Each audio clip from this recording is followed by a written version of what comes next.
أعوذ بالله من الشيطان الرجيم. بسم الله الرحمن الرحيم.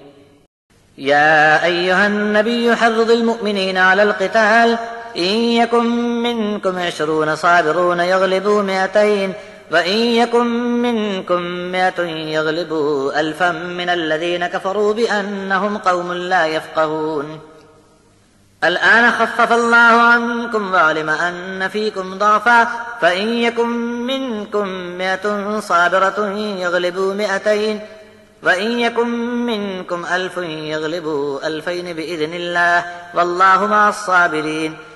ما كان لنبي أن يكون له أسرى حتى يسخن في الأرض تريدون عرض الدنيا والله يريد الآخرة والله عزيز حكيم.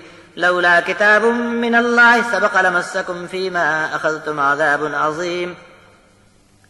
فكلوا مما غنمتم حلالا طيبا واتقوا الله إن الله غفور رحيم. اے نبی، اہل ایمان کو اللہ کی راہ میں جنگ کرنے کے لیے ابھارو. اگر تم میں 20 آدمی بھی صبر سے جم کر لڑنے والے ہوں تو 200 پر غالب آ جائیں گے، اور اگر تمہارے 100 آدمی ہوں تو غالب آ جائیں گے 1000 منکروں پر، اس لیے کہ یہ لوگ ناسمجھی سے لڑتے ہیں. اب اللہ نے تم سے بوجھ ہلکا کر دیا اور جانا کہ تم میں کمزوری ہے، تو اب تم میں 100 آدمی ثابت قدم رہنے والے ہوں تو غالب آ جائیں گے 200 پر، اور 1000 ہوئے تو اللہ کے حکم سے غالب آئیں گے 2000 پر، اور اللہ تعالی ثابت قدم رہنے والوں کے ساتھ ہے. جب تک ملک میں بد امنی پھیلانے والوں کو اچھی طرح کچل نہ دیا جائے، نبی کے لیے یہ مناسب نہیں کہ فسادیوں کو فقط قیدی بنا لینے پر بس کرے.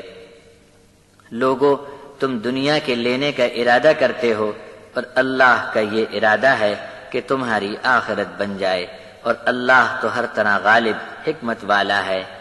اگر اللہ کا لکھا پہلے سے نہ ہوتا تو گرفتار کیے گئے مشرک قیدیوں کو چھوڑ کر کہ جو مال تم نے لیا تھا وہ تمہارے لیے بڑی سخت اور زبردست تکلیف کا سبب بن جاتا.